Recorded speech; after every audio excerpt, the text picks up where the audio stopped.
So I think quite a lot of things which are happening on the derivative markets are construed along the lines in Dutch books. The derivatives I'm addressing are, first of all, CDOs, collateralized debt obligations. To explain what they are in a way something very positive at the beginning at least. It's a kind of asset which is used as security.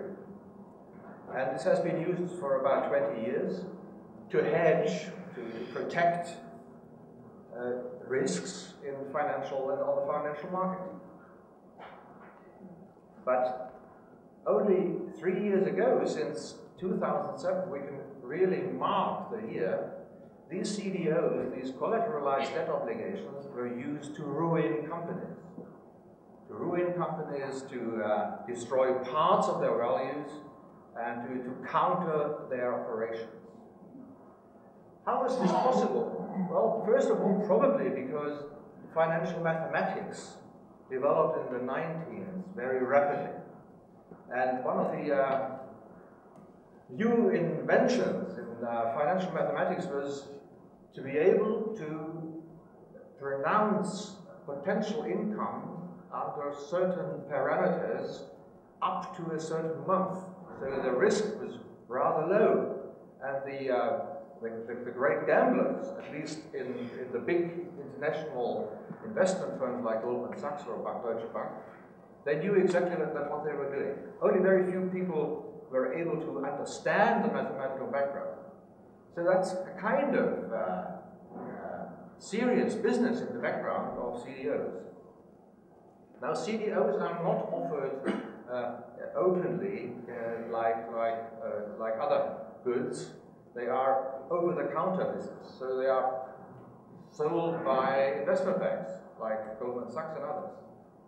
And they are split into different tranches, 3 or 5 different tranches, and the worst of all, which is called equity, is under greatest possible risk. But in order to balance this risk, the potential income is very high. So very many investors, people who should have known the business, invested quite a lot of money into these 3rd or 5th tranches in equity.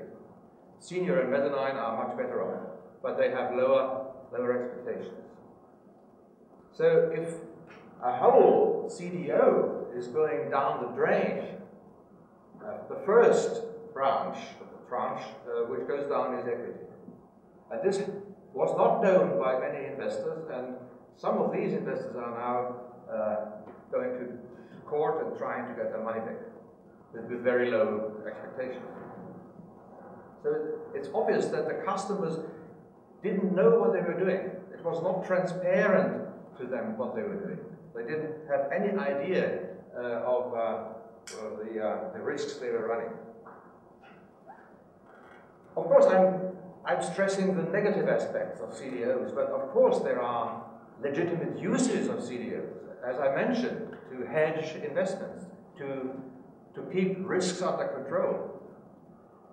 A very normal use of CDOs was known probably to you, like to me for many years, the interest rate swaps.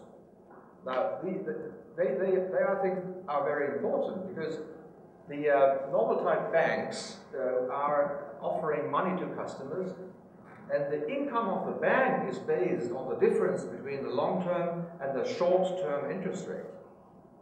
The long-term interest rate is cheaper than the short-term interest rate, and this difference is important for the income of the bank. Now, if this difference between long-term and short-term interest rate is collapsing, the bank is at risk, and it can happen that the bank is going bankrupt because the long-term interest rate is falling, the short-term interest rate is falling underneath the long-term interest rate. And that has happened. Northern Rock, the English bank, collapsed. Now that was in 2007, but in 2005 already, In America, in the United States of America, the interest rate was flattening. So experts should have known what was going to happen in the rest of the world. But what they did was, they tried to get rid of their CDOs in Europe, because they assumed, rightly so, I must say, that Europeans would be stupid enough to buy these CDOs, which they did. And it was not anybody who did it. It were administrations of town, smaller town, bigger town. I don't know whether it happened in Italy. I only know the German situation. And I just wrote down one interesting example. A town called Hagen. It's round about in the middle of Germany. It's not a very well-known town, and rightly so, I think. And Hagen already had over 60 million debts. A town with about 80,000 inhabitants. Well, for a town of that size, it's quite a lot. Now, Deutsche Bank offered Hagen CDOs, and the argument was, if you buy these CDOs, you might not only get over your debts, but you might even gain something. But in fact, Hagen doubled their losses, 57 million euros in one go. And I think I call this the point of no return, because from there on, all the businesses concerning CDOs were under moral stress. In 1997, about 10 years before the time I'm addressing, JP Morgan Chase developed a special type of CDOs, of course, again, in order to hedge risks, and these were called CDSs, credit default swaps. They were used to transfer the risk of default to others, third parties. And this, I think, was, or is, became a new dimension of derivatives.